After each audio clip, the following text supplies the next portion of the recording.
with him from the evil of our own souls, our egos, and from the evil consequences of our actions. من يهده الله فلا مضل له, and whomever Allah Azza wa Jal chooses to guide from his infinite mercy, then there are none who can misguide him. وَمَنْ يُضْلِلْ فَلَا هَادِيَ لَهُ, and whomever he chooses to lead astray from his infinite wisdom, then no matter what you or I do, there are none who can guide him. وَأَشْهَدُ أَنْ لَا إِلَهَ إِلَّا اللَّهُ وَحْدَهُ لَا شَرِيكَ لَهُ, and I testify in front of all of you that there's no God, there's no deity who is truly deserving of our worship except Allah alone and without partners. وَأَشْهَدُ أَنَّ مُحَمَّدًا عَبْدُهُ وَرَسُولُهُ, and I further testify that Muhammad, the son of Abdullah, is his servant and final messenger. يَا أَيُّهَا الَّذِينَ آمَنُوا اتَّقُوا اللَّهَ حَقَّ تُقَاتِهِ وَلَا تَمُوتُنَّ إِلَّا وَأَنْتُمْ مُسْلِمُونَ. O you who believe, fear Allah subhanahu wa ta'ala, have a consciousness and an awareness of him, the fear and consciousness and awareness that he is deserving of you, and don't die. Don't you dare die except as Muslims. يا أيها الناس اتقوا ربكم الذي خلقكم من نفس واحدة. O humanity, fear your Lord who created you from a single soul, and that single soul being our father Adam. وخلق منها زوجها, and then from him Allah subhanahu wa ta'ala created his mate, or our mother Eve. وَبَثَّ مِنْهُمَا رِجَالًا كَثِيرًا وَنِسَاءً, and then from them both Allah subhanahu wa ta'ala populated the earth with many men and women. وَاتَّقُوا اللَّهَ الَّذِي تَسَاءَلُونَ بِهِ وَالْأَرْحَامِ, and fear your Lord through whom you ask your mutual rights, and never cut the ties of family. إِنَّ اللَّهَ كَانَ عَلَيْكُمْ رَقِيبًا, because indeed Allah is constantly and always a watcher over you and I. يا أيها الذين آمنوا اتقوا الله وقولوا قولا سديدا. O you who believe, fear Allah subhanahu wa ta'ala, maintain that consciousness and awareness of him, and always speak the truth. Straightforward word. Don't beat around the bush. يُصْلِحْ لَكُمْ أَعْمَالَكُمْ, then Allah subhanahu wa ta'ala will repair your deeds. وَيَغْفِرْ لَكُمْ ذُنُوبَكُمْ, and on top of that forgive you your sins. وَمَنْ يُطِعِ اللَّهَ وَرَسُولَهُ فَقَدْ فَازَ فَوْزًا عَظِيمًا, and whoever obeys Allah and his messenger have achieved the greatest success that anyone can hope to achieve in this life. ثُمَّ أَمَّا بَعْدْ. Assalamu alaikum wa rahmatullah. Brothers and sisters in Islam, alhamdulillah, we are covering now the 8th chapter in the book Ar-Risala At-Tabukiyya, or the heart's journey to Allah and his messenger, also known as the spiritual journey to Allah and his messenger, also called the Message from Tabuk, the book that was written by Imam Ibn al-Qayyim rahimahullah, a scholar from the 8th century Hijri, one of the most prominent and prolific students of Shk Elias Ibn Taymiyyah rahimahullah. And from the beginning up until this point, we have discussed numerous topics and things, all primarily revolving around the obligation and the necessity and the religious requirement upon every single Muslim to make hijrah. To make hijrah. Right? And we are not, and the Shaykh al-Islam Ibn al-Qayyim rahimahullah, he clarifies that he's not talking about the physical hijrah or the physical migration, which is often what is discussed, talked about, and focused on by scholars of fiqh and otherwise. That is most comes to mind when discussed between Muslims. يعني انتقال من بلاد الكفر إلى بلاد الإسلام إلى بلاد التوحيد إلى بلاد المسلمين. Leaving the lands of kufr, disbelief, etc., and going and migrating, leaving and going to the land of Islam, the land of monotheism, the land of Iman. That is what is most often thought about. However, the content of this book, as we've discussed these number of weeks, is the Shaykh is not talking about that kind of hijrah. Right? He's not talking about hijrah from Mecca to Medina. He's not talking about hijrah from Mecca to Al-Habash, not that kind of migration. But he's talking about the migration of the heart, of the qalb, migrating away from kufr, disbelief, migrating, leaving shirk, associating partners with Allah in any shape, form, or fashion, leaving off anything that would go against Allah and His Messenger. Leaving all of that with your heart and migrating to the submission of Allah, the submission to Allah subhanahu wa ta'ala, and migrating to submission to the Prophet Muhammad sallallahu alaihi wasallam with your heart. And that is something that is all too often overlooked in our community.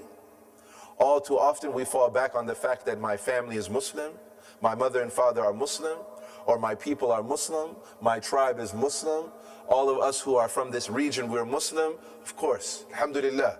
And so we think that that is enough, and yet, in spite of saying that yes, we are Muslim, we believe in Allah subhanahu wa ta'ala and His Messenger, and we say that, but we have not truly made migration to Allah subhanahu wa ta'ala and His Messenger in our heart. How is that possible? That we say that we're Muslim, but we still do things that go against the law of Allah subhanahu wa ta'ala, or against the deen of Allah subhanahu wa ta'ala, or it goes against the legacy of Prophet Muhammad sallallahu alaihi wasallam, the sunnah of the Prophet Muhammad sallallahu alaihi wasallam. That is how someone has not really made migration to Allah subhanahu wa ta'ala and His Messenger. If we had to summarize what it means to migrate with someone's heart to Allah subhanahu wa ta'ala and His Messenger, it's simply this, brothers and sisters, that any ayah from the Quran, any command from Allah subhanahu wa ta'ala that comes, say that, we'll put that over here, and anything in your life that comes up and goes against that, someone who has truly migrated to Allah subhanahu wa ta'ala with their heart, if Allah subhanahu wa ta'ala, His Quran, goes against whatever it is that you in your life, whether it's something that you like, something that you enjoy, whether it's something like music, or whether it's something like qat, or mira, or barcha, or whether it is some aspect of your culture, or whether it has something to do with your business, or whether it's something in your marriage, or whether it's something that has to do with the way you raise your children, or whether you put how you deal with your money, do you take interest or don't take interest, anything in your life, and it disagrees with the Quran, someone who migrated with his heart to Allah subhanahu wa ta'ala, hands down, Allah will win every time. That person, with their heart, they've migrated to Allah subhanahu wa ta'ala. That is in short, in summary, what this book is talking about. But I like music so much. I've been listening to it since I was so young. I have so many CDs. I have so many, I know it's 2019, nobody uses CDs no more, but whatever. I have such a huge collection now that I downloaded all on my phone, whatever, right? But someone who migrated with their heart to Allah subhanahu wa ta'ala, they love Allah more. They want to make Allah subhanahu wa ta'ala happy more than they love that. When I was driving on my way here, I had a brother, mashallah, tabarakallah. He recently got married a couple of weeks ago. Yeah, a couple of weeks ago. And he said to me, he said, Sheikh, my wife, we had our nikah, but she wants to have a walima. And he said she's from a particular country, I won't say where she's from. He said, and she wants to have, but the brother, he's from a different culture than her. He said she wants to have her cultural marriage. I said, mashallah, tabarakallah. The Prophet ﷺ, he said, ulim walau bishah. He said, have a celebration. There's the nikah, which is the aqd, the contract between the husband and the wife, right? Which finalizes their marriage. But everyone knows the walima, that's the celebration. That's the enjoyment, the happiness that you share with others and so on. So I said, mashallah, tabarakallah, that's beautiful, akhi. He said, okay, but wait, let me describe to you what she wants to do in the marriage, in the walima. And I almost forgot to translate the Prophet ﷺ's words. When he said, ulim walau bishah, right? It means have a walima, have a celebration, even if it's just one sheep. Don't leave it out. Don't neglect it. And you know, sometimes nowadays, brothers, especially brothers, in the name of piety, in the name of humility and tawadu', mashallah, and humbleness, they say we don't want to have any marriage. We just want to have nikah in the masjid, right? And that's it. And then khalas, nothing else. But the Prophet ﷺ, he said, walau bishah, even if it's just one sheep. And he just slaughter one sheep, feed the people, mashallah, at least have something. Whatever bishah. So anyways, that's what I told the brother. Then he said, Bashaykh, she wants the men and the women to be together. He said, she showed me a video. He said, she showed me a video of what it would be like. There would be the brothers and sisters together. He said there would be dancing, there would be music, there's going to be a guy recording, and all of these things. He said this is the kind of marriage, that wedding and celebration that she wants. He said, how do I balance, right? He said, when I told her no, she said, you don't care about what I want, you don't want, you don't and think about my happiness or whatever. This is the wife telling her husband. You don't want me to be happy.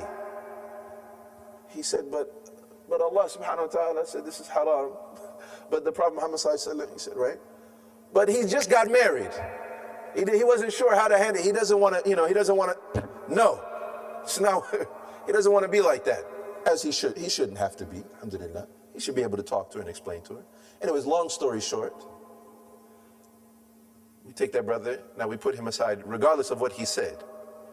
What he should say to his wife, especially when she told him, you don't love me. Of course, he loves his wife, that's why he married her. But his love for her, his love for his wife, should not be more than his love for Allah subhanahu wa ta'ala. He should love his wife. He should lower his gaze for his wife.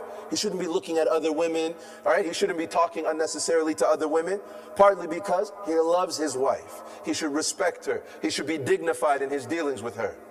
But his love for her should not be more than his love for Allah subhanahu wa ta'ala.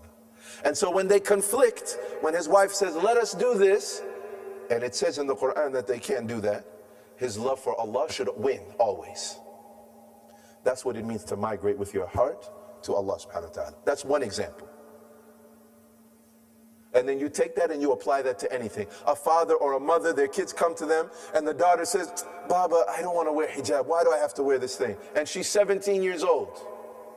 She's 16 years old. And she still lives in your house and you're the father. You love your daughter. You respect your daughter. You raise her to be right. But you can't say, if you're the father and you pay the bills, and you're the one who buys her clothes, and you're the one who takes care of her, you can't say, I love my daughter, I don't want to make her wear hijab, she doesn't want to wear hijab. You can't just be like, all right, khalas, just go ahead and do whatever you want to, daughter. No, it doesn't. Allah's going to ask you. Allah's going to ask that father.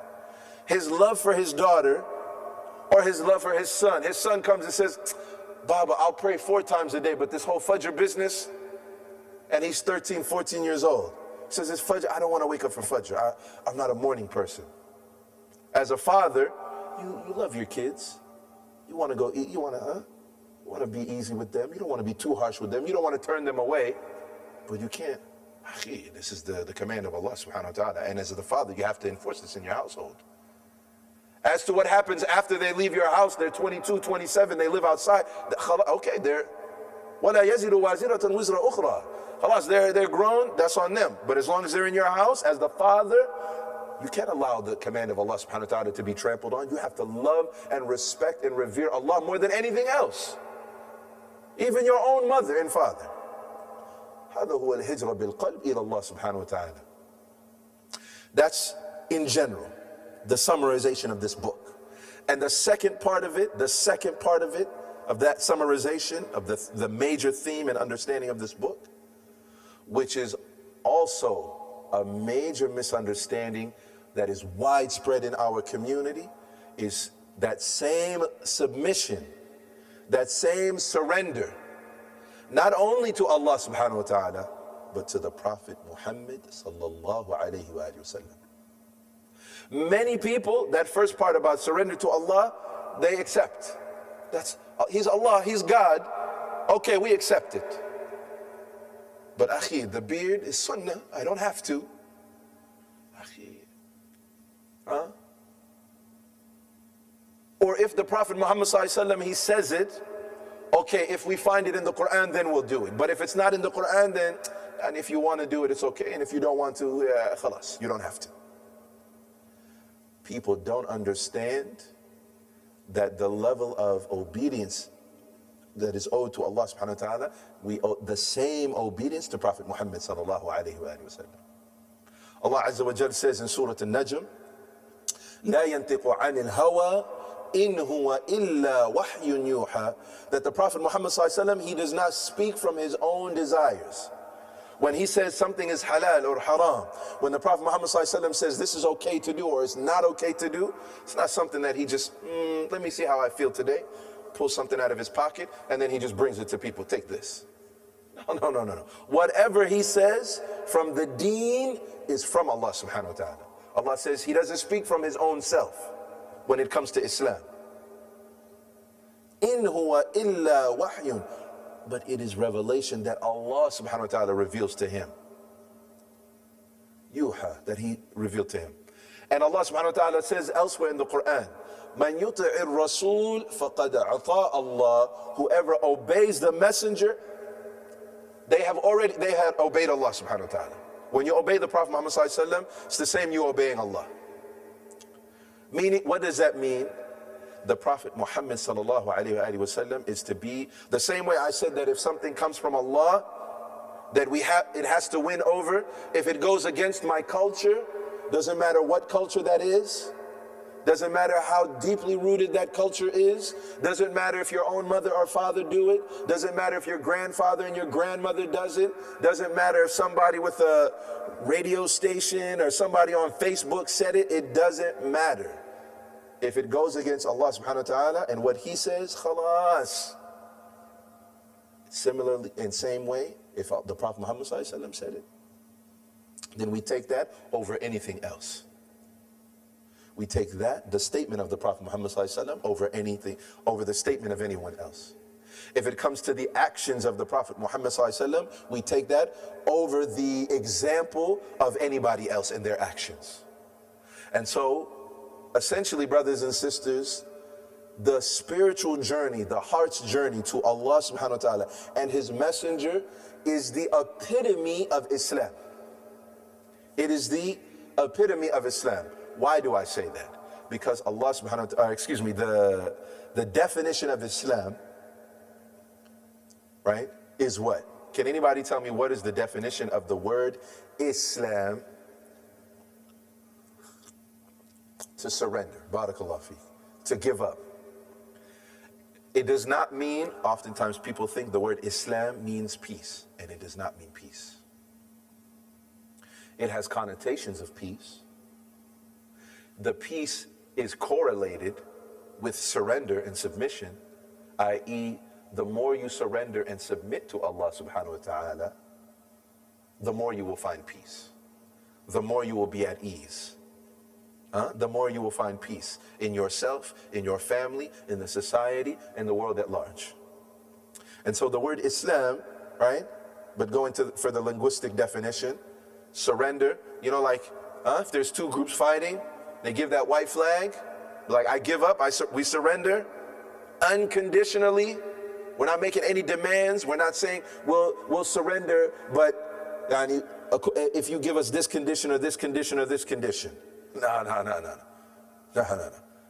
Complete and utter surrender. You give up, meaning no resistance. That's the definition of the word Islam.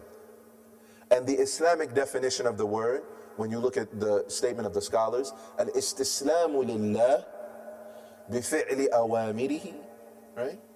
Aw bita'ati wajtinab al-nawahi. It is to surrender and to give up completely and utterly, to give in, to surrender to Allah subhanahu wa ta'ala. How so? By doing whatever he says, بِفِعْلِ أَوَامِرِ, by fulfilling his commands, وَاجْتِنَابَ النَّوَاهِ, and staying away from his prohibitions. But what we want here is that word surrender. And so now when we say surrender, submission, to give up, right, that means what? Whenever Allah says something, there's no resistance from you. You don't say, what? When Allah tells you to do something, you don't say, but what if? What about? Can we wait and think about? No. There's no, you give up. Right? And that submission and that surrender is for Allah subhanahu wa ta'ala. and the Prophet Muhammad sallallahu alaihi wasallam. And especially that second part, surrendering to the Prophet Muhammad sallallahu alaihi wasallam, has become very lost in our times, brothers and sisters. Now imagine, Imam Ibn al-Qayyim rahimahullah, he's saying it was, the whole reason why he's writing this book is because it was a problem in his time. And he's writing that book in the 8th century Hijri. Right now we're in the 15th century Hijri. 1500. 1500, yeah. Yeah, that's right, 15, yeah. So 1500. So 1500 years, or excuse me, 1400 years and some change. 800 years almost in Imam Ibn al-Qayyim's time, the 8th century Hijri, yeah, that's right. So 700 exactly, it's like 700 and something. He's saying people, they don't think they have to obey Prophet Muhammad sallallahu alaihi wasallam. They don't know how to, they're not surrendering to him. And that's what we see today in our time. Is you see a sister wearing hijab, right? But she's wearing pants, huh? And a t-shirt. She knows that she's supposed to wear hijab. She probably read that somewhere in the Quran, Surah Nur, in other places, whatever.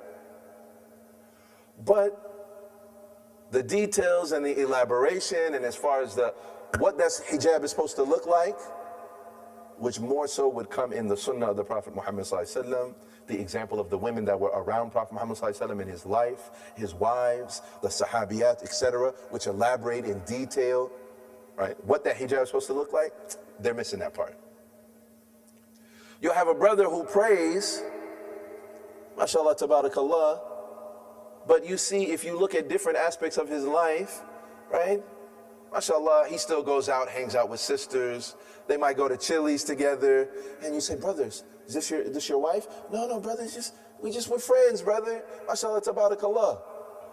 And so what happens when they don't understand about, not only do they have to obey Allah, and they have to obey Prophet Muhammad sallallahu alaihi wasallam. That second part. When they don't understand that, they end up partially living Islam. They partially live Islam, but most of their different aspects and realms in their life, they do not live according to Islam. They live according to whatever they feel like. They live according to whatever they feel like. So if they happen to be from one particular culture, that's how they deal with women, and that's how the men deal with women, and how women would deal with men, according to their culture. And when they go to school, and what they choose in school, and what other kind of majors they're going to give, they're going to study, the way they think about their future, has very little to do with Islam. Islam has no input in that. They will do whatever makes the most money. They don't think about whether it's halal or haram. It has very little or nothing to do with it. That is someone who in their heart, they haven't submitted to Allah and His Messenger. And when you come to someone and you talk to them about how they spend their free time, they'll say, brother, what does that have to do with Islam? And I'm just saying, because when you surrender to Allah subhanahu wa ta'ala and you surrender to Prophet Muhammad sallallahu alaihi wasallam, it shades every aspect of your life.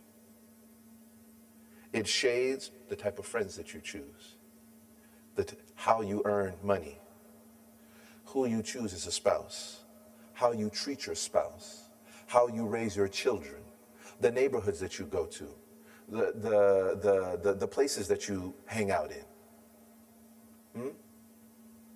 Everything. It shades everything in every aspect of your life. When what? When you submit to Allah subhanahu wa ta'ala and His Messenger. And so ultimately, what the Shaykh is trying to show us is the true status and the role that the Quran and Sunnah are supposed to play in our life, in the life of a Muslim. And the relationship between our heart and the Quran and Sunnah of the Prophet Muhammad sallallahu alaihi wasallam. Right? That's why Allah subhanahu wa ta'ala says, فَلَا وَرَبِّكَ لَا يُؤْمِنُونَ حَتَّى يُحَكِّمُوكَ فِي مَا شَجَرَ بَيْنَهُمْ ثُمَّ لَا يَجِدُوا فِي أَنفُسِهِمْ حَرَجًا مِمَّا قَضَيْتَ وَيُسَلِّمُ تَسْلِيمًا. Right? Allah subhanahu wa ta'ala says, and he's speaking to Prophet Muhammad sallallahu alayhi wa sallam, فَلَا وَرَبِّكَ, Allah swears on himself, وَرَبِّكَ. Which means what Allah is saying right now must be really big. You know, like if we use the word properly, when we say wallahi, you only should say it when it's something really important. Huh? Not about the Patriots and the Rams. That's not something really, really important. Which is oftentimes when somebody's in their little discussion on a daily basis, they use it all the time. Wallahi billahi, for everything. But wallahi, when it's something really big and really important, because you want to get somebody's attention and you want to show them how serious you are. Huh? Because you're not mentioning something insignificant. You're mentioning the name of God Almighty, the name of Allah, when you're swearing. So now Allah is swearing on himself. And he swears by lots of things. وَالشَّمْسِ وَالضُّحَاهَا وَاللَّيْلِ. Right? He swears وَالْفَجْرِ. He swears by a bunch of things. And in this instance, he swears on himself, which shows you that it's something serious. La yu'minun. He said they don't really believe. And then he made, whatever he's saying right now, he made it that they're not really believers. So whatever he says afterwards is making their iman conditional on it. Meaning they don't have any iman. حَتَّى يُحَكِّمُوكَ فِيمَا شَجَرَ بَيْنَهُمْ. Until they make Prophet Muhammad sallallahu alayhi wa sallam a judge whenever they have differences of opinions on something. And this is so important for us as a community, brothers and sisters. How many times have you had a disagreement with somebody else in the masjid? How many times has a husband had a disagreement with his wife, or a wife with her husband, or even kids? I have young people come to me in my class when we have Islamic studies at the madrasa, and in other times they'll say, our dad told us we have to do this, this, this, and this because of Islam. They have a difference of opinion, and mashallah, I would commend that young person because they're trying to ask someone who they believe to be a person of knowledge, and they're trying to like investigate and learn, right? That's what they're supposed to do. لا يؤمنوا حتى يحكموك فيما شجر بينهم. But they don't really believe until they make Prophet Muhammad sallallahu alaihi wasallam a judge. فيما شجر بينهم. Anytime they disagree with something. But look it, Allah doesn't stop there by saying that you have to make him a judge. Not only that, ثُمَّ لَا يَجِدُوا فِي أَنفُسِهِمْ حَرَجًا. Then on top of that, they don't find any rancor, any difficulty, any hesitation. Right? When we said submitting to Allah and his messenger, we said also submitting to Prophet Muhammad sallallahu alaihi wasallam. This is the Allah explaining that right now. ثُمَّ لَا يَجِدُوا فِي أَنفُسِهِمْ حَرَجًا. They got no problem with it. Sister says, I gotta wear hijab. That's the ayah that she heard. Khalas, no problem. They're not like, okay, we have to put it on. Okay, I don't like it, but I'll still do it. No. That's not enough for Allah. It's not enough that you just do what he told you to do. You can't even have a problem with it in your heart. From whatever the Prophet ﷺ judges. And that's why we said here, right? People as oftentimes don't have so much of a problem with submitting to Allah, although that is an issue, but overall it's more palpable to them and acceptable to them if they tell you to submit to Allah. But Allah is not explaining submit to him right now. He's saying submit to who? If the Prophet Muhammad sallallahu alaihi wasallam. So submitting to him is surrendering to him. مِمَّا قَضَيْتَ, from whatever he judges. وَيُسَلِّمُ تَسْلِيمًا. And that word yusallimu and taslima, what does that sound like? They sound like, but what word do they sound like? Yusallimu taslima. What does that sound like? A word that we already talked about, like Islam. And they surrender. وَيُسَلِّمُ, they surrender completely. Taslima, wholeheartedly, no resistance. That's what the Prophet Muhammad said it. Khalas, I will happily do that. That's what I got to do? No problem. Not only that, I'm happy to do it because the Prophet said so. This part right here, that understanding right there, this is a big part that's missing in our community. And as a matter of fact, it is a cause of great strife, division, problems, issues, because whenever we disagree on something, people say, that's your interpretation. That's because you're Faranji. That's because you're from somewhere else. That's because that's your thing. Okay, yeah, you're right. You're right, yeah, because I'm different and you're different. Allah made us that way. You might like one thing and I like something else. That brother might like something, the sister might like something else. Allah made it that way. You're right. Yes, we are different. And because we're different, we're not going to always see eye to eye. We're not always going to agree on something. We're not always going to like the same thing. We're not going to always see the same plan as being the right way. But what are we supposed to do when that happens? Are we supposed to just be like, oh, because you're different, you do your lakum dinakum waliya din? And all too often, that's what Muslims do. Okay, let's just agree to disagree. You do it your way, I'll do it my way. You do it your way, and I'll do what I got to do. Or, Allahumma musta'an, which also happens, especially in the confines of a masjid, right? My way or the highway. You don't do it like the way I like it, then khalas, then, you know what I'm saying? Khalas, you better be somebody important. If you're not somebody important, then you can kick rocks. Go ahead, you can leave, brother.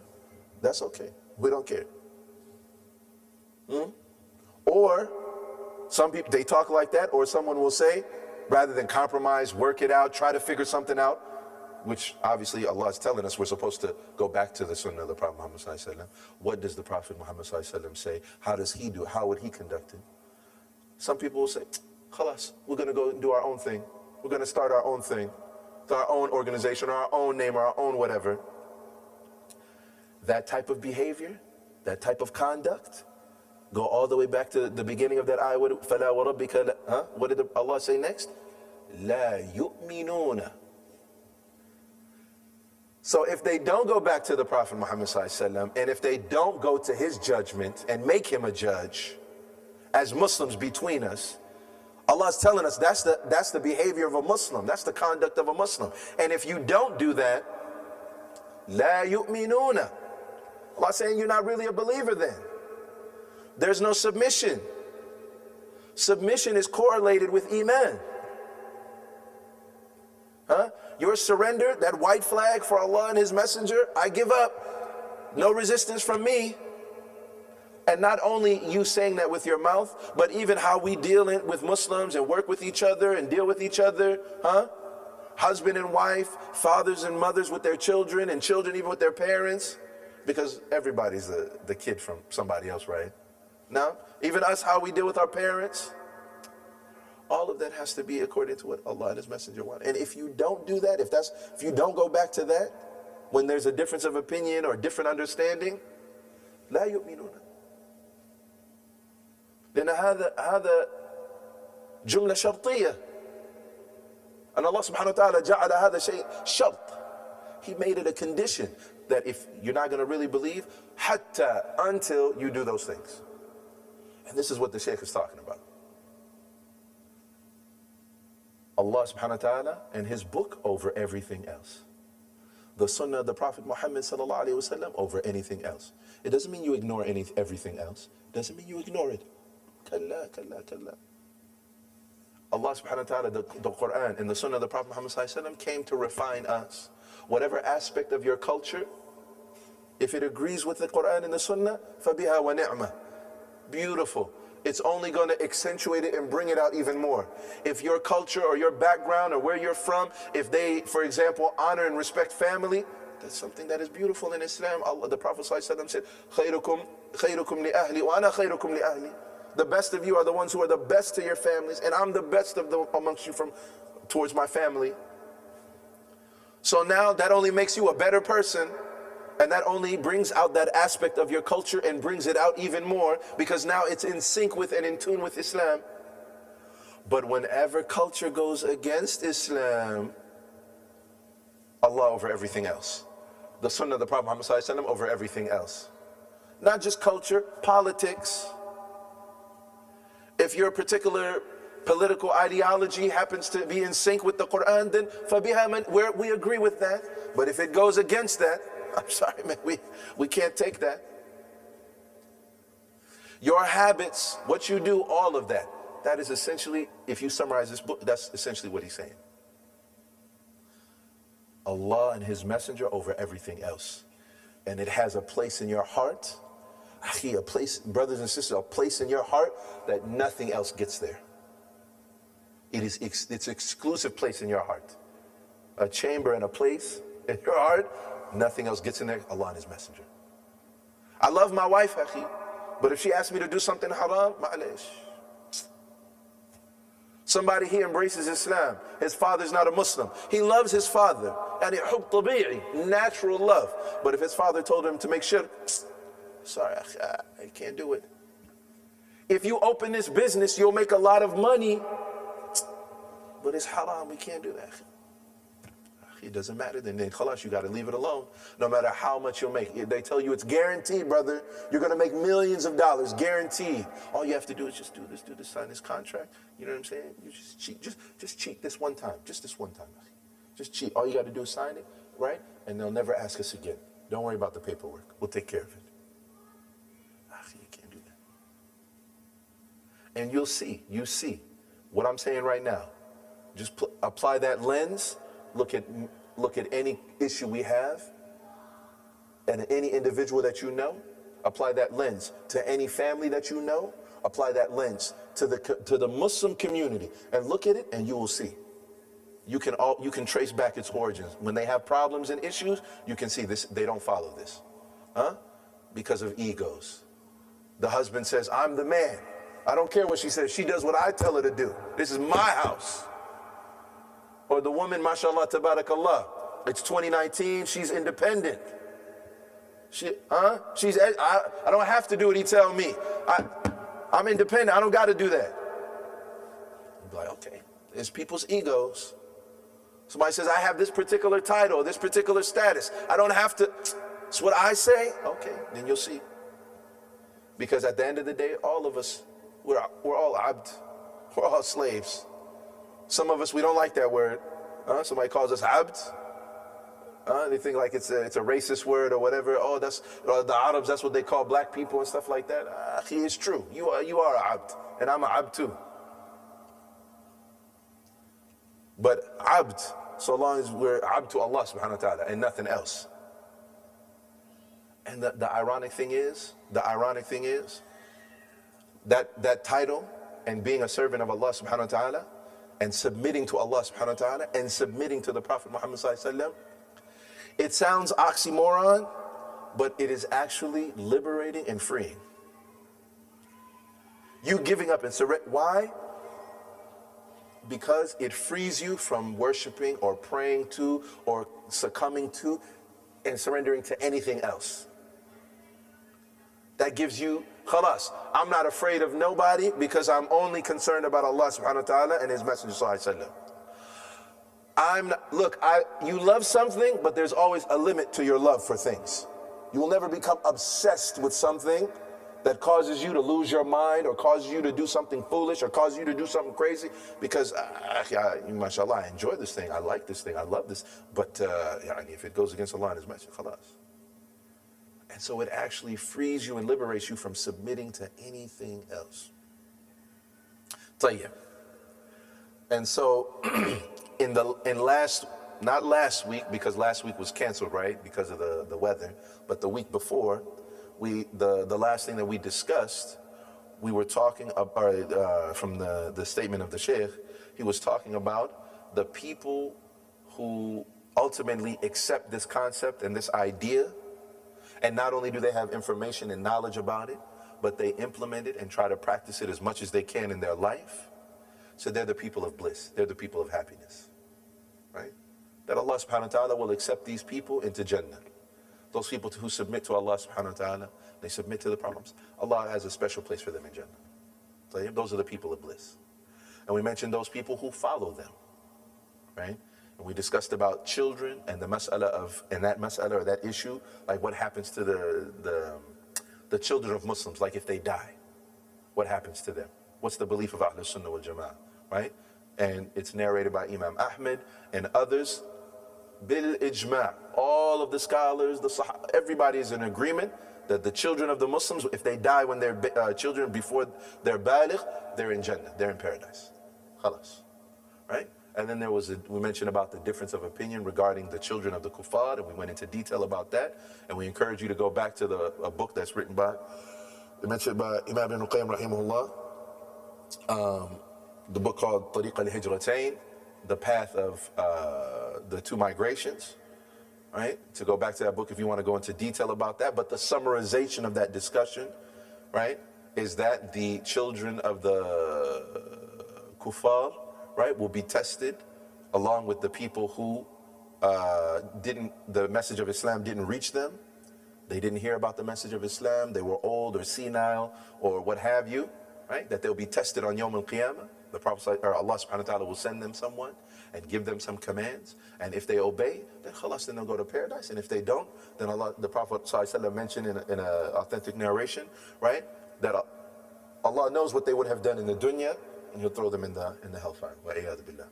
So we also talked about the definition of a sahabi. What is a sahaba, right? And it's primarily three things, right?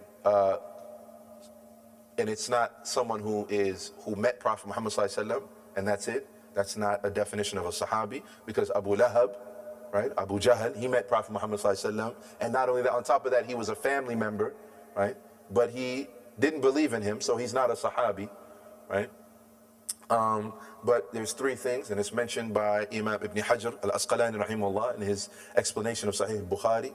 Whoever met the Prophet Muhammad ﷺ, وَآمَنَ بِهِ, and they believed in him, right? And they died as such. They died as believing in Prophet Muhammad ﷺ. Those three things. They met him, even if it was for a moment, right?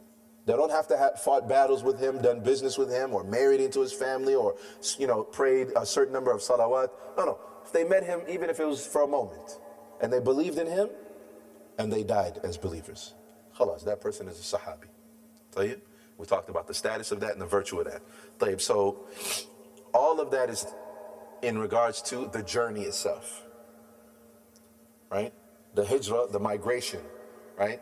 That I'm trying to, and you're trying to, we're trying our best to submit our hearts to Allah and His Messenger, sallallahu alaihi wasallam.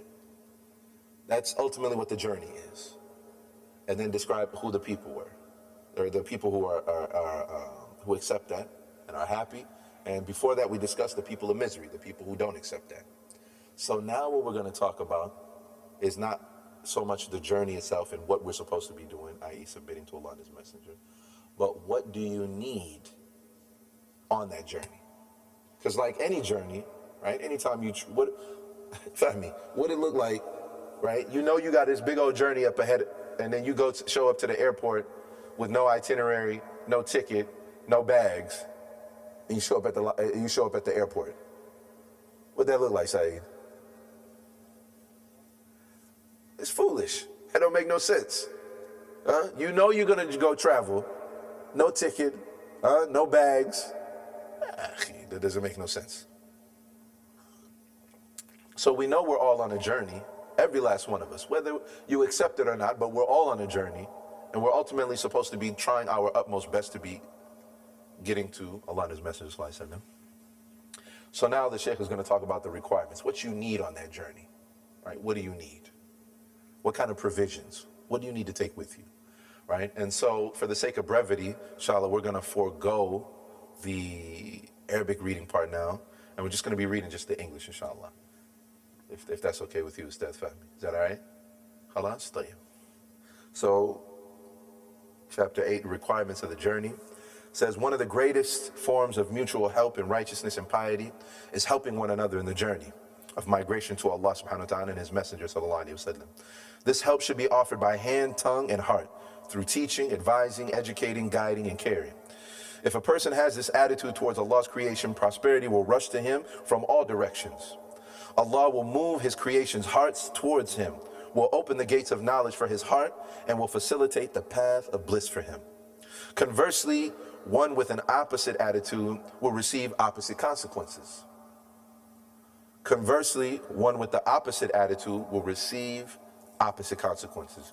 One might then ask, you've described a great journey, an important matter, but what provisions should be taken along, which way to follow, and what vehicle to use for transportation? The answers to these questions are provided in the following sections. So the Shaykh, he mentions that this journey that we're about to take, or that we all have to take, it's a tremendous endeavor, but that it's one that needs aid and assistance, right? That it said, he said, what? Mutual help in righteousness and piety. Helping one another in the journey and the migration to Allah subhanahu wa ta'ala and his messenger sallallahu alayhi wa sallam. And how true is this, brothers and sisters, for us today? Sometimes, have you ever met a brother or maybe even a sister, right, who says, you see them, they pray, they're practicing, but you don't ever see them around Muslims. They don't come around to the masjid. You just see them like once in a while, once every like 6 months. Like, mashallah, brother, how you doing? I'm good, alhamdulillah. How's alhamdulillah? Brother, we don't see you come around. Yeah, I'm good, alhamdulillah. Jazakallah khair. Huh? I'm good, I don't need it. And I'm telling all of you right now, listen to me clearly, shaitan is playing that person.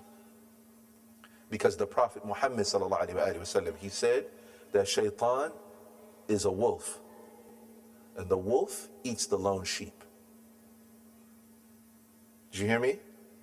Shaitan is a wolf, yani a dhib in Arabic, right? And the wolf eats the lone sheep. Y'all ever watch National Geographic? Or one of those show the animals, right? And they show the lion in the Serengeti. You got all those water buffalo running. Huh? Or you ever seen when the wolf is chasing some deer or something like that? Do they attack the biggest one? Huh? The one that's at the front of the herd or in the middle of the herd? Never.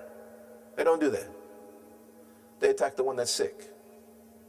They attack the one that's small. The one that's old. That's the one that's all the way in the back of the herd. That's the one the shaitan goes for. The one that's all the way in the back of the herd that can't keep up with the rest of the group.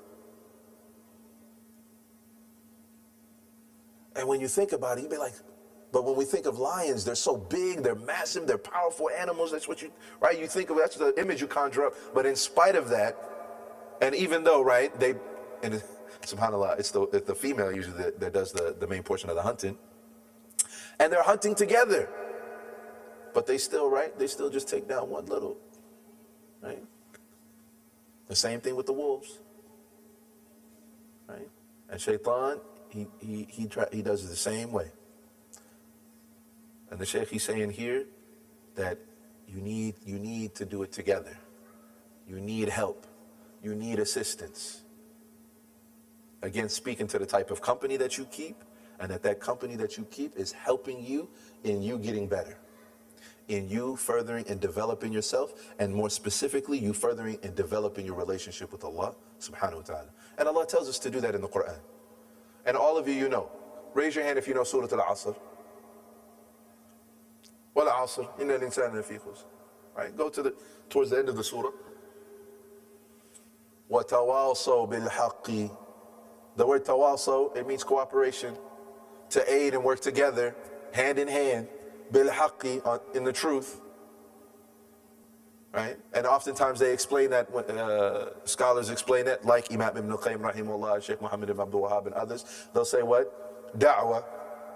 But that you have to cooperate. Wa tawalsaw bil haqqi. Wa tawalsaw bis sabr, and also work together, cooperate, right? And being patient. Allah says elsewhere in the Quran, وَتَعَاوَنُوا عَلَى الْبِرِّ وَالتَّقْوَى, which we discussed at length at the beginning of this book, that cooperate and work together. And we're saying all this together, عَلَى الْبِرِّ, upon righteousness, وَالتَّقْوَى, and piety. All of that to say what? You can't do it by yourself. Anybody if you're in college, you know you can't do it by yourself. Anybody, just walk down the street on the summer. You can't do it by yourself. Huh? Anybody who has to go to work, if you want to go to the gym, it's fitna out here. There's challenges, there's difficulties, there's commercials, there's radio commercials, there's advertisements non-stop. All of them cooperating and working together, akhi. Come on, just have a little fun. Enjoy yourself. Just join in, akhi. And you're supposed to just stand up against all of that, huh? Like the Man of Steel.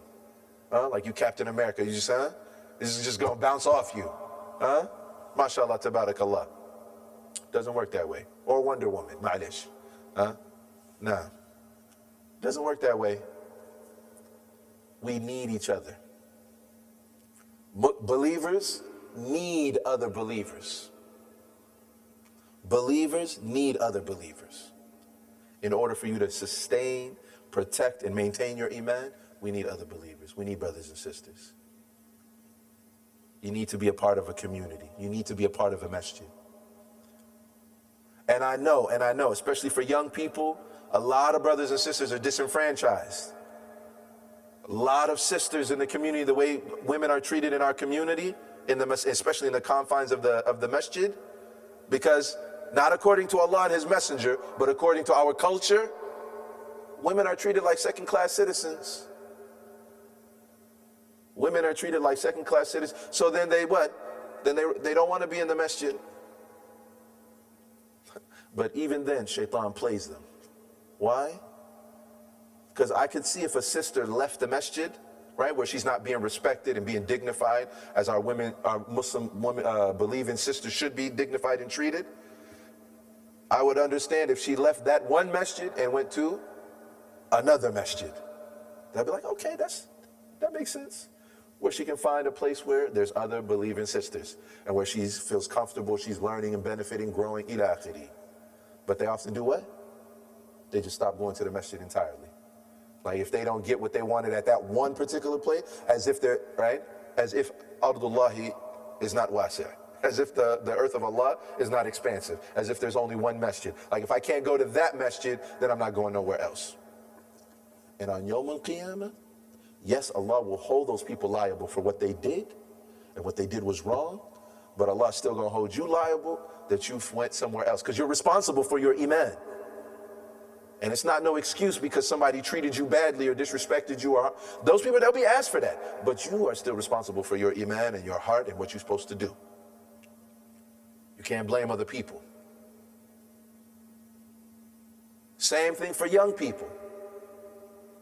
A lot of young people disenfranchised. Brothers and sisters who grew up in the masjid. Reading Quran, hanging out, basketball, events, etc. Relationships, friends. But then they had a few bad experiences. Maybe even had a lot of bad experiences. Maybe some ugly experiences. No, I guarantee you, there's been some ugly experiences in the masjid. And many of times, again, because not according to the Quran and the Sunnah of the Prophet Muhammad sallallahu alaihi wasallam. That's not Islam's fault. That's some Muslims who aren't doing what they're supposed to be doing. But nonetheless, it happens. It happens. Young people have some bad experience. So you got a lot of brothers and sisters who are disenfranchised, and they leave. And again, I would understand that. I would understand that if they went to a different masjid, if they went somewhere else, if they found some other place that makes them feel comfortable with other Muslims, with people of iman, and a place of iman. But what all too often happens, they just khalas, they just stop entirely. They just don't come anymore. You know what I'm talking about? Ustad Fahmi, you know what I'm talking about? That's what most of the time happens. How many brothers and sisters we know like that? Like I said, I completely understand. And what happens to a lot of them is messed up. But the Shaykh is saying here, right? Tell you, it's a blessing if Allah subhanahu wa ta'ala bless you to be at the masjid. If Allah bless you to have the strength of heart to be able to push through those things and see through that and be like, but the most important thing, I'm here is my relationship with Allah, and I'm not going to let nothing get in the way of that. You have to be helping other people. You got to reach. And he said what? Offered. He said this help should be offered with your hand, with your tongue, and even your heart. Your hand, your tongue, and even your heart. And how do you do that? Through teaching, like what's taking place here right now, advising, educating, guiding, and look at this last one, and caring. And caring. How many times we seen some practicing brother or some practicing sister, they have knowledge and they have information, but it seems like they don't care about other people. I had a brother who told me a story about one of those funerals that took place with a young person, which as of late, subhanAllah, I don't know how it happened, but the funeral of young people has turned into like an event. Instead of being an opportunity for reflection, for people to kind of be humbled and to quiet their minds and their hearts and reflect on what's really that, that person was there yesterday and now they're in the dirt. Their mouth is full of dirt right now. Yesterday they were talking, breathing.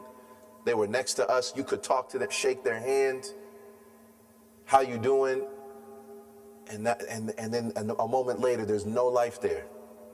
They've gone from being a person to now being the same as an inanimate object. And that eventually you're going to be in that same role. That's not even what it's about now.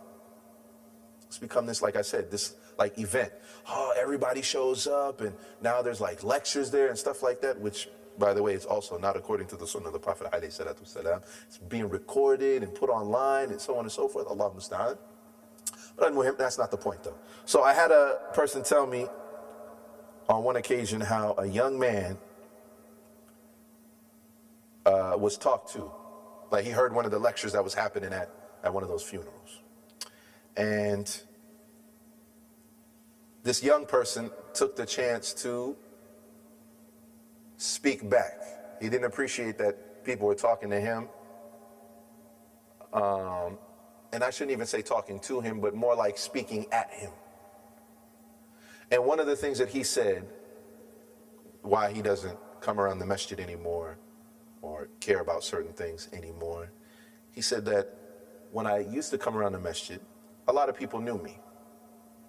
People know my father and stuff like that, who usually goes to this particular masjid.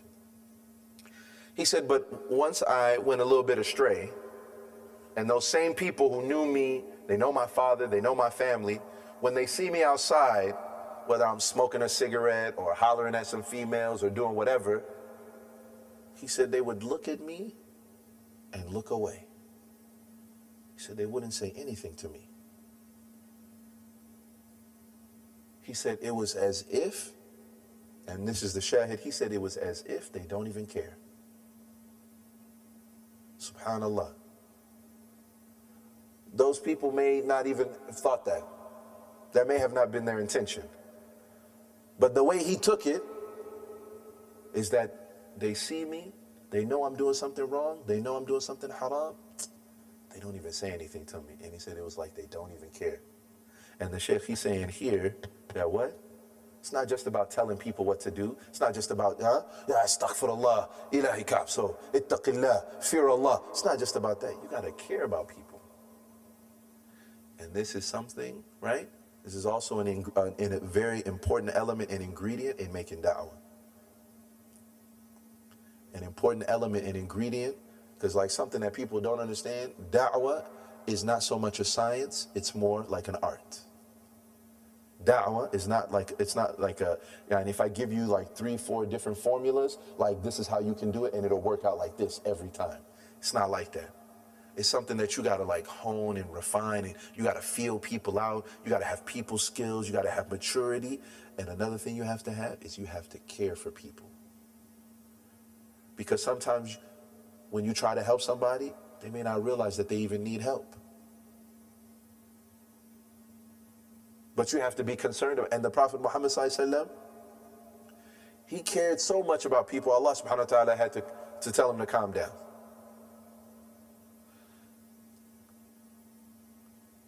So the number one, what I want y'all to take away, number one, is that on this journey, we need each other.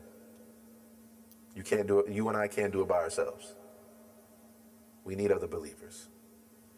And the way to do that is by teaching each other, advising each other, right? And also guiding one another and caring for one another. Very, very, very important. Now, tayyib. So he said, as long as people have that attitude, if you have that attitude towards Allah's creation, he said, if you have that kind of attitude towards Allah's creation, he said, prosperity is going to come to you from every direction. And he said it's going to rush to you from every direction. When you care about other people and you're compassionate, and it shows through you educating, guiding, teaching other people, helping other people, extending that hand. He said, and conversely, and he said, and it'll open the gates of knowledge for his heart. And Allah subhanahu wa ta'ala says what? Man yattaqillaha yahdi qalbah. And whoever fears Allah subhanahu wa ta'ala, then Allah will guide their heart. Now, and so, subhanallah, and he says conversely, the opposite, if you have the opposite attitude, then the opposite's going to happen. And so somebody has to ask then, that the journey's been described, so what are the provisions, what do I need to take along, and which way to follow, and what's the vehicle for transportation? And that's what we're going to go into now. So he says, the journey's provisions for this journey are the knowledge inherited from the seal of prophets, yani Prophet Muhammad sallallahu alaihi wasallam. And he says, there are no other provisions. Is that short? The answer is that short. He said, there are no other provisions. There's knowledge from Prophet Muhammad sallallahu alaihi wasallam. Because when you look at it, i.e. his sunnah, and the Quran came from who? I mean, as far as like being revealed to us, from Prophet Muhammad sallallahu alaihi wasallam. It's from Allah subhanahu wa ta'ala, but it came to us by way of the apostle of God. He's the messenger, meaning he's, right? So he conveyed the message from Allah subhanahu wa ta'ala. So he says, anyone who is not prepared with these provisions should stay at home. Subhanallah. The Shaykh, he's not like, qulu qawlan sadida. He's not beating around the bush. Said, if you don't have this, then you might as well just go ahead and stay at home. He said, and sit with those who lag behind. Because he will then find multitudes of other laggers to accompany. He may follow their example, but let him know that this company will not avail him on the day of distress. As Allah subhanahu wa ta'ala says, بعد أعوذ بالله من الشيطان الرجيم وَلَنْ يَنْفَعُكُمُ الْيَوْمَ إِذَا ظَلَمْتُمْ أَنَّكُمْ فِي الْعَذَابِ مُشْتَرِكُونَ. Surah Al-Zukhruf. So he says, and on that day, it's not going to benefit you, since you've done wrong, that you are all sharing in the punishment. Thus Allah subhanahu wa ta'ala assures the wrongdoers association in punishment will not profit them in this life. People will find comfort in sharing misery, as Al-Khansa said. And this is some like poetry from before Islam. They call this Shk from the Jahiliyyah. It says, فَلَوْلَا كَثْرَةُ الْبَاكِينَ حَوْلِي على إخوانهم لقتلت نفسي وما يبكون مثل أخي ولكن أصلي النفس عنهم بالتأسي. Says, if it weren't for the numerous people wailing around me over their brothers, I would have killed myself. And none of them wails over the likes of my brother, yet I comfort myself in that we all share in the misery. Right? And we may have heard the expression before, to summarize this, misery loves company. Right? If from the time when people are kids, when a little kid gets in trouble, a lot of times they're not just quiet and they be like, okay, I'm in trouble, I did something wrong. They say, what? He did it too, and they were saying it too, right? Because they don't want to get in trouble by themselves. So the Shaykh, he's saying, look, it's not, in this dunya, in a weird kind of way, there's almost like there's some kind of comfort in that you're not by yourself, in trouble or in problems. Or in this case, someone who's not on their journey to Allah subhanahu wa ta'ala and his messenger, and you're lagging behind. The people who are lazy and they kind of take comfort in that. Like, well, at least I'm not by myself. Look, there's a bunch of other people with me, you know what I'm saying? So we're not by ourselves. And he's saying, like, look, in the dunya, there is some, in a twisted kind of way, there's a little bit of comfort. He said, but there's no comfort on Yawm al-Qiyamah. On the day of judgment, that's not going to avail you, benefit you, or alleviate the suffering and the torment that you're going to be going through, right? And they will all be going through it together, but it's not going to avail them. And anyway, these, the lines of poetry, it says, if it weren't for the numerous people wailing around me over their brothers, I would have killed myself. Saying like, if he was alone, if he was by himself and he was suffering, right? over, the death of his brothers. If he was by himself, then he would have killed himself. It's too much. But it made it a little bit easier because there's a bunch of other people who are also wailing and crying and suffering over the death of their brothers. Right? He said, وَمَا يَبْكُونَ مِثْلَ أَخِي وَلَكِنْ أُصَلِّي النَّفْسَ عَنْهُمْ بِالتَّأَسِّي. He said, and none of them wails over the likes of my brother. He said, but none of them, complain and wail like I do over my brother. Right? But he said, but nonetheless, I'm comforted by the fact that we all share in it, like we all have a little bit of misery. Right? Now, طيب. So the next thing, the way, or the actual path, or the tariq. So the way for accomplishing this journey is by exerting full capacity and striving to the extreme. And I don't know if I'd use the word extreme. I'd rather say the utmost. Nah, it can't be accomplished by wishing nor attained through loitering.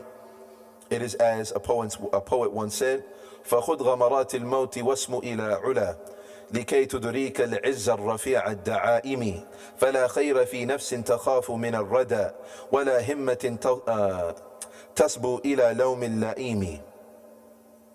So he said, dive into the darkness of death and rise to its eminence.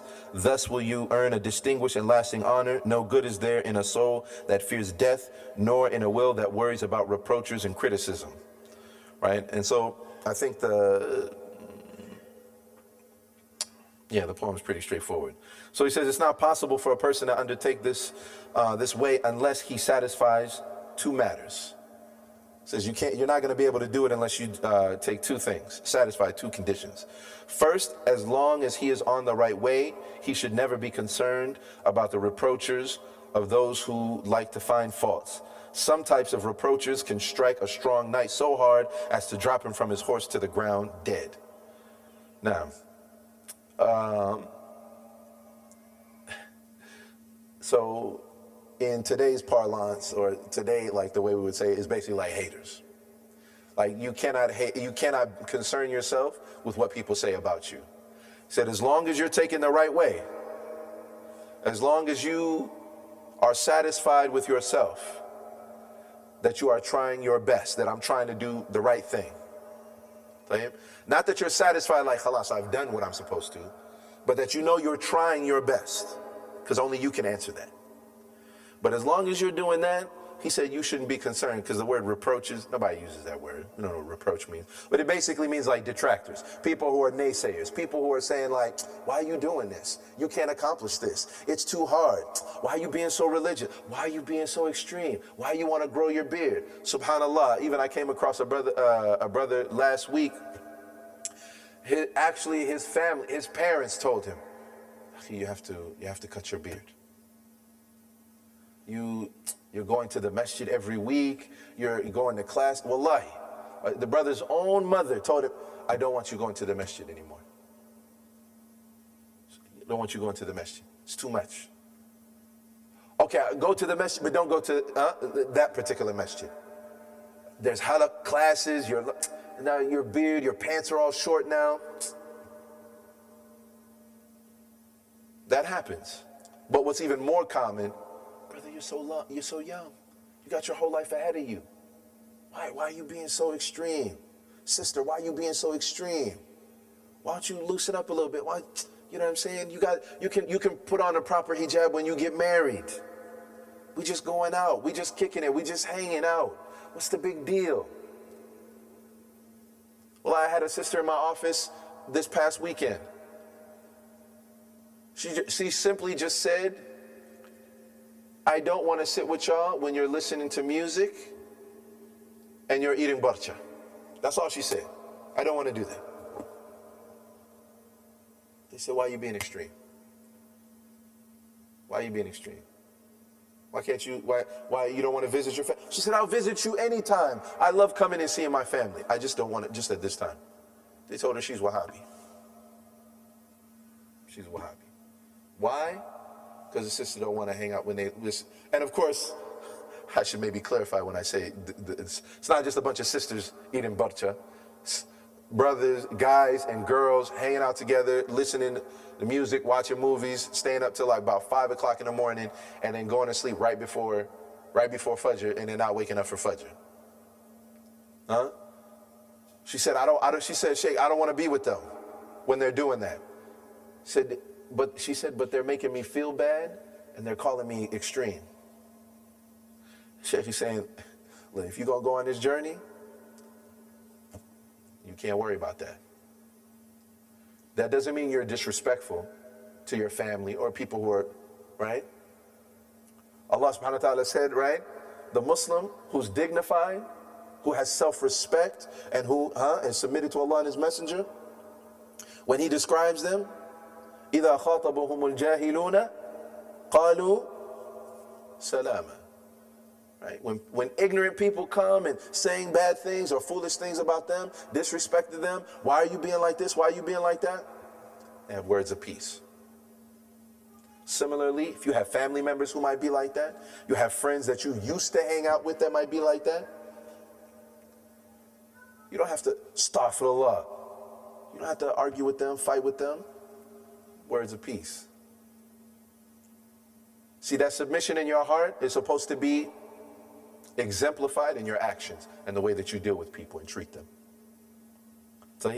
But he said that's the first thing. You can't care about what people say. He said, because if you do, he said, when that happens, there's certain people who their reproach, he made like an analogy. He said they can strike a strong knight so hard as to knock him from his horse to the ground. Right? So he described like, now if y'all don't know what a knight is, right? Let's think of what we generally would probably think of knights. They have all that armor on, right? And they're fighting with the horse. Excuse me. In today's terms, that would be like somebody who is like a more advanced soldier, like special forces. You got a regular, like a foot soldier, just a regular soldier, a private, whatever. And I don't know why there's a particular word that I'm looking for. Infantry.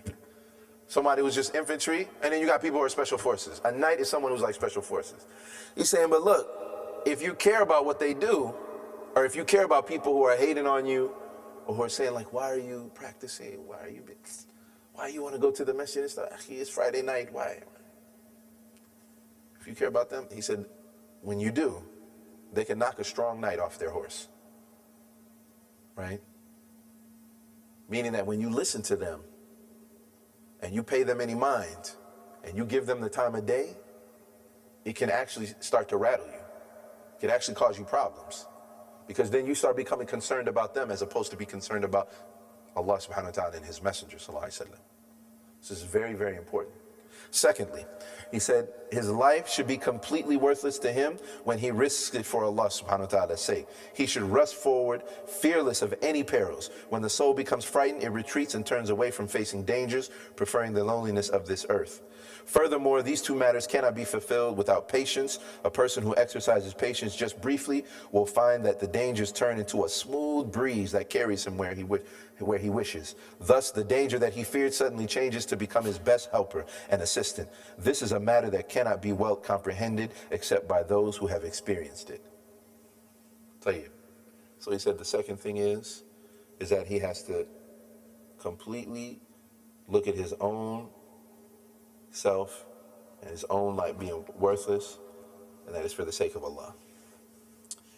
Meaning what we basically summarized earlier, that I don't value anything the way I value Allah subhanahu wa ta'ala and His Messenger. That is invaluable. That is incalculable. And that which you cannot calculate in terms of its value, when you compare it to anything else is worthless, because this is invaluable. It has immeasurable worth. It has immeasurable value. So when you compare that to anything else is worthless compared to that, including myself. And so you have to value that more than anything else. But when you do, again, like we said, when you surrender to Allah subhanahu wa ta'ala and you submit to Allah subhanahu wa ta'ala, that's what we're talking about when we said how it sounds like oxymoron, but that you're afraid of Allah more than anything else. Khalas, man, somebody could try to make you afraid with a gun. Somebody could threaten your life. And you'd be like, look, you threaten me with this gun, but I'm more afraid of Allah subhanahu wa ta'ala. What you doing in front of me, that don't matter to me. Okay? That's more, right? That's going to hurt for a second. I'm going to die once. But with Allah subhanahu wa ta'ala, disobey him, don't do what he said. That's eternity, akhi. Huh? I'm afraid of that more. You love something. Look, I love that, but I love Allah subhanahu wa ta'ala more. And the reward that I will get from my love from Allah subhanahu wa ta'ala is Jannah forever. I love that more than anything else that I could possibly love. And that's why he's saying when you find that and you realize that, he said what? When that happens, the dangers will turn into a smooth breeze that carries him to whatever he wishes. And this is really speaking to, subhanallah, right? This right here is actually, you could summarize it in a hadith of the Prophet Muhammad sallallahu alaihi wasallam. The Prophet alayhi salatu wasalam, he said, how strange is it to be a believer, or the affair, the condition and like the mindset of a believer. Ajaba amr al-mu'min. He said, how strange and wondrous it is, right? That if something good, difficult was to befall them, then they're patient. And if some good was to come to them, then they thank Allah subhanahu wa ta'ala. Either way, they're with Allah. Doesn't matter, one way or the other. If there's a challenge or a difficulty, they look at that as an opportunity to be patient, and there's reward with Allah, and they thank Allah subhanahu wa ta'ala. And if they get something good from Allah subhanahu wa ta'ala, then alhamdulillah, it's good, and they thank and appreciate Allah subhanahu wa ta'ala and show gratitude to him. He said, وَذَلِكَ لَيْسَ إِلَّا لِلْمُؤْمِنِ. He said, and that type of mindset, and that it's not for anybody except a believer. Only a believer is going to understand that. And only a believer is going to appreciate, right, this discussion like that. That's the statement of the Prophet Muhammad sallallahu alaihi wasallam. And then the Shaykh, he's saying that what? He said this is a matter that it cannot be well comprehended or even explained except by those who have experienced it. And only a believer is going to experience that. Now, and so what this also shows too, brothers and even sisters, is something that we have to understand, and that is that this is a process. This discussion that we're talking about is a process. You're not going to, turn into the best person, right, who fully submits to Allah subhanahu wa ta'ala like that. There's so many things that distract us. There's so many things that try to take us off the path. And we are constantly going back and forth. Right? It could be your job. It could be, a spouse. It could be anything in your life, right, that is like pulling at you and trying to knock you off the path. But you have to constantly be trying to, right, submit to Allah subhanahu wa ta'ala and submit to the messenger and love Allah subhanahu wa ta'ala more than anything else and be more afraid than Allah subhanahu wa ta'ala than anything else. Sometimes it's going to be hard. Man, sometimes there's going to be things that you really like and you really enjoy. And it might be hard to give up, right? But Allah subhanahu wa ta'ala, he cares about you respecting the process, right? And you need this mindset in order to be able to continue in that process. Now, I'll tell you. So it goes on, the means of transport, and he also mentioned about patience, all right? Which of course, we know about patience. Allah subhanahu wa ta'ala mentions that again. I go back all the way to Surah Al-Asr, right? وَتَوَاصَوْا بِالْحَقِّ وَتَوَاصَوْا بِالصَّبْرِ, right? Allah says that we got to cooperate upon righteousness and piety and the truth, and with patience. Now, the thing about patience, there's a few things that we need to know about patience, brothers and sisters. Number one is that patience is in three things. Patience, as-sabru ala ta'atillah, right? The actualization of patience, right? How to be patient is in three things, right? Number one is being patient with the command of Allah. Being patient with the command of Allah. Doing it, even if it might be difficult, even if it might be hard, right? Fasting, even though it might be at 18 hours, praying Fajr, even though it might be difficult, waking up early in the morning, you were tired the day before, you went to sleep late, but being patient with that consistently. As-sabru ala ta'atillah. And then secondly is as-sabru, which by the way, it's not mentioned in the book, but I'm just elaborating on patience, because he said you also need that. The second thing is was-sabru an ma'asiyatillah. And the second is being patient in staying away from the prohibitions of Allah. Like I said, you might really enjoy something. Maybe you picked up some habit in the dunya in the past, and now you're trying to stay away from it. And sometimes it might be calling you. She might be calling you. He might be calling you. It might be calling you. You might go around your old neighborhoods or your old place that you used to go to, and all of a sudden, like, you can feel it, right? That things are calling you. You have to be patient with not answering the call, staying away from it. وَالصَّبْرُ عَنْ مَعْصِيَةِ اللَّهِ. And being patient with staying away from the prohibitions of Allah subhanahu wa ta'ala. And then thirdly, وَالصَّبْرُ عَلَى أَقْدَارِ اللَّهِ الْمُؤْلِمَةِ. And being patient with the qadr of Allah, even if it's painful, right? And the qadr of Allah, meaning if some difficulty was to happen, or some calamity in your life was to happen, you need to be patient with that. So may Allah subhanahu wa ta'ala protect us being stricken with some sickness, right? Or some chronic illness, or the death of a loved one. Sometimes people use that as an excuse, right, to do something wrong. Right? Somebody, my friend or my brother died, right? People sometimes use that to drink, smoke, right? Or they just, the feelings that they have of that bad thing happening, they do other bad things to get rid of, to not have to deal with their feelings. Oftentimes they do haram things. That's not an excuse, right? We have to be patient.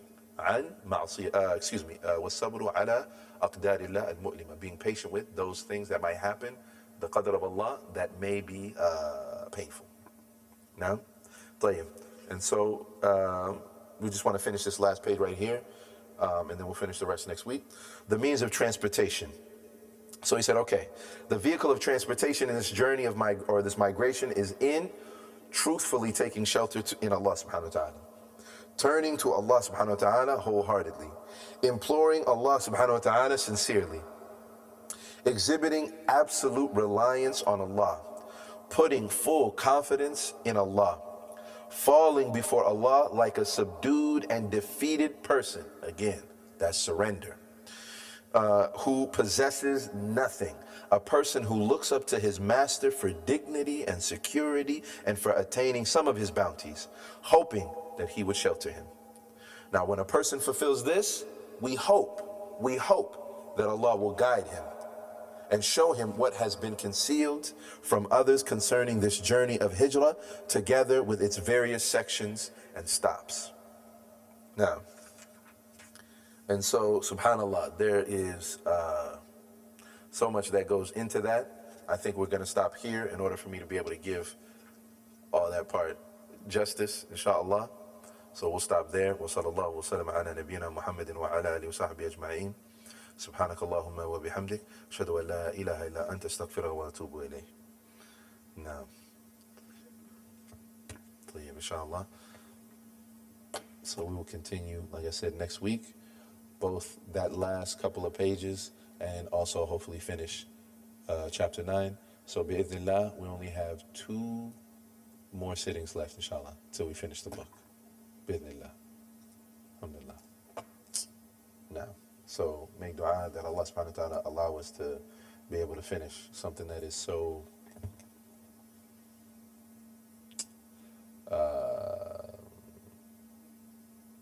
vital. Is like starting something and finishing it. It's very, very important, right? And it's often overlooked. I don't know about y'all, but I don't know how many times I started with a teacher or a sheikh or an imam, right? Started something, and then after like 2 weeks, a month, right? Sheikh's got to go somewhere. Sheikh make hajj. Sheikh got to travel. Ma'am got to go somewhere. Sheikh got something to do. Not enough people came. So, yeah, and also make dua for the weather too. Last time we had to cancel because of the weather. I heard that the Friday's going to be not so great either. Is that the case? Everybody heard? Yeah? Did y'all hear about that? Ustad Fahmi? The weather? Said that Friday, it's supposed to be Friday, it's not supposed to be so great.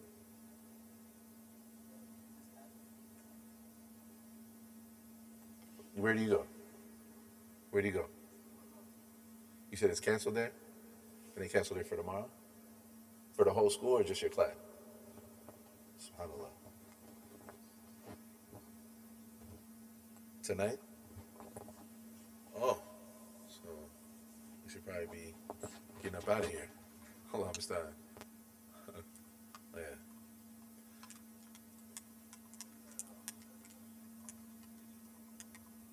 The qadr of Allah. So essentially, akhi, it's basically accepting things that are outside of your control that happen to you. And number one, not complaining about it. Oftentimes people, when something horrible or something terrible happens,